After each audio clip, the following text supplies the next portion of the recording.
Welcome sa Pinas Showbiz News ngayon.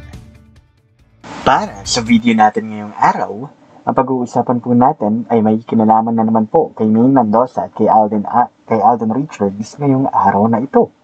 At marami nga po nagsasabi na inirepresenta lang naman po ni Maine Mendoza at Alden Richards ang buong Pilipinas sa araw na ito. Ngayong event na ito, no?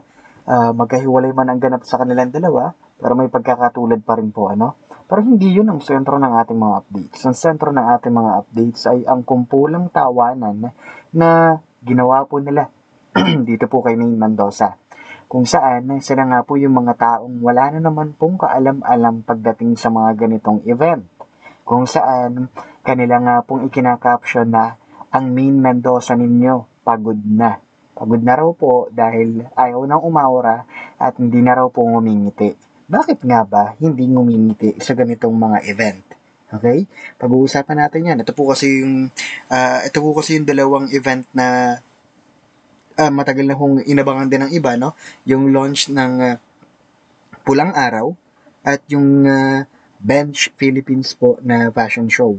Ano? Pag-usapan po natin ng lahat yan. Sabi ko naman sa inyo, basta't may kinalaman po kay Maine at kay Alden, ay araw-araw po natin pag-uusapan yan. At ipamumukha po natin sa kanilang lahat na hindi na naman po sila gumagamit ng kanilang mga kokote para ho magbigay ho ng mga ganitong komento patungkol po kay Maine Mendoza. Pag-usapan po natin ang lahat ng yan, ano? At syempre, hindi rin mawawala lahat naman po ng komento na inaabot din po ni Alden Richards sa kanila. Kailangan ho dito, hindi naman po pwedeng Alden lang tayo lagi.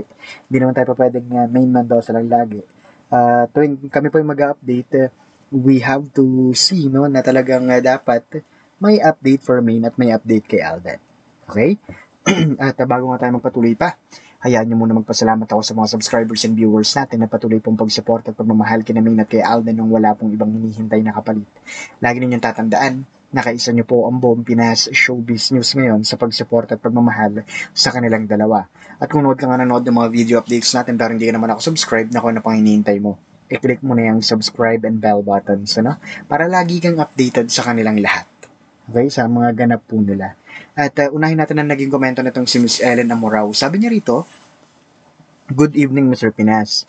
Duda ako, hindi si Meng ang nasa Itbulaga nung time na yan, ano, yung dark green na dress na nasa picture. Kasi naalala ko yung dress na yan ay isa sa mga edited pictures, no? Kasama si Panot noon, sobrang OA at galawgaw. At siningit si Panot ng time na yan dahil nagtanong si VS kay Clone kung ilang years na daw sila. Sagot ni Mengay, mag 1 year po.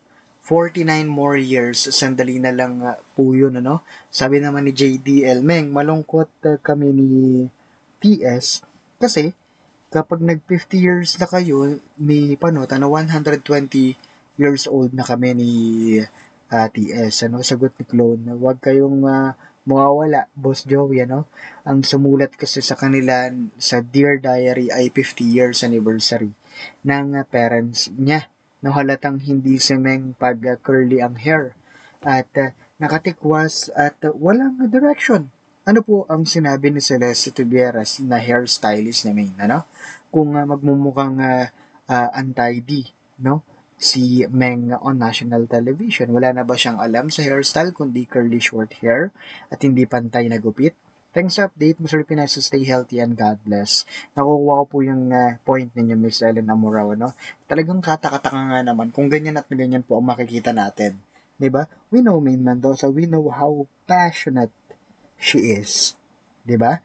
At bukod nga riyan, pag-usapan naman natin itong si Miss Doris Latupan. Sabi niya rito, exactly, Mr. Pinas, iiduluhin mo pa ba ang ganyang artista na nagmumura? Proud pang sabihin na mas maingay, gayong bad issue naman pala, useless, shame on them.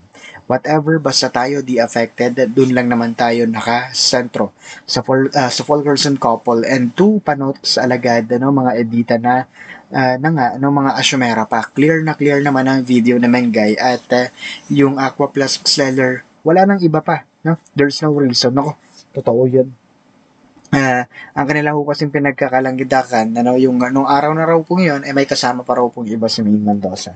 Kung meron man po, di sana, narinig ho doon sa video, no? Kilala niyo naman po si Panot kapag si Panot po ang nagagaganyan. Hindi yun papayag. Hindi yun papayag na hindi siya mapapasama sa mga picture-picture na ganyan. Okay? At least may na rin po nagpakita ng katotohanan. Thank you so much po. No? At ngayon, pag-usapan naman natin ang ikatlo nating komento. Ito naman po yung mula kay Miss Marina Batin. Ano? Sabi niya rito, good PM, Mr. Pinas. Opinion ko lang, Mr. Pinas, kahit ano pang link kay Alden si Sakang, ano, hindi uubra sa mga tao at di tatangkilikin ang Hello, Love, Goodbye na pelikula nila. Ang daming pinakakalat ng fake news tungkol sa kanila at nakakaumay ang mga pinopost nila na fake news. Ano? Hay nako, Mr. Pinas, bakit di na lang gumawa ng pelikula na di na kailangan gumawa ng sarswela o satsat ng satsat, ano, nakakainis na wala nang makita sa Facebook kundi mukha ni Sakang na nakadikit kay Alden. Sa bagay, di ko naman pinapansin o binabasa ang paglilink nila kay Alden, ano. Bad trip ko lang, ano, bad trip ko lang sila pa lagi ang laman ng Facebook. Hay nako, Mr. Pinas, parang parang ayaw ko nang buksan, ano, ang cellphone ko. Marami kong ganyan, ano? Kasi, sa Facebook po kasi may tinatawag tayong algorithm. Halimbawa, may napindot kayong isa na nakita nyo doon si Alden Richards na halimbawa, kasama nyo si Sanya Lopez, no? Magsusunod-sunod ho yung mga ganyang post. Mga post na kasama po ni Alden si Sanya Lopez. Kaya naman si Alden na may ibang kasama pang babae. Yun ho yung tinatawag nating algorithm. Okay? Pwede nyo pong pindutin yung option na ayaw nyo makita yung ganong content sa Facebook para sa susunod, kapag hawak nyo po yung Facebook ninyo at yun na naman ang lumabas, report nyo lang ng report na ayaw nyong makita o ayaw nyo makakita ng ganon pong mga post. Okay? Mula po sa inyong timeline. Yun, ganun po yan. Pwede po yun. Maraming salamat po sa inyong komento. Ngayon, pag-usapan natin ang sentro ng ating mga updates. Ano? Unahin muna natin, ito muna pong si Mina at si Alden. Pagsabayin muna natin. Ano nga ba yung sabay na ganap sa kanila? Ang sabay na ganap nga po sa kanila ay yung pagiging makabayan po nila, ano, yung pagiging nationalistic po nila. Sabi nga ng lahat, ano, parehas po, ngayong araw na ito, parehas inirepresenta ni Maine Mendoza at Alden Richards ang buong Pilipinas. Sa Alden na may hawak-hawak po ng bandila ng Pilipinas, ano, watawat ng Pilipinas, kung saan nire-representa niya nga po ang buong Pilipinas sa kanyang movie na Pulang Araw. Habang ito naman pong si Maine Mendoza, makikita niyo naman po, no, yung kanyang kasuotan na ganyan, ano? At sabi nga nila, ito yung pambansang kasuotan para po sa mga kababaihan. Ngayon, ang sinasabi nila, nagkataon lang daw yan, ganyan-ganyan. Sanay na tayo sa mga ganyang bagay. Okay? Sanay na tayo sa mga ganyang bagay. Pero maraming natutuwa dahil, syempre, couple thing na naman ang dalawa, di ba? Pero hindi ho doon natatapos ang lahat. Unahin natin si Maine Mendoza, kung saan siya nga po ay pinag-uusapan ngayon sa social media at ang dami pong mga bashers, mga nagdudunong-dunungan na wala naman pong alam, ano, na bumatigos po kay Maine Mendoza dito po sa Bench Philippines. Fashion show na yan, ano? Sa show na yan. Kung saan, ito nga pong sinasabi nga po nila, no, na si Maine Mendoza raw po ay pagod na dahil hindi na nga raw po umingiti, ano, at hulas na raw po. Yan yung kanilang mga sinasabi. Okay? Yan yung kanilang sinasabi pagdating ho dito sa bagay na ito. Ngayon, buong team po namin yung tumingin, ano nga bang nangyayari? At nakita nga po namin ang lahat, ano?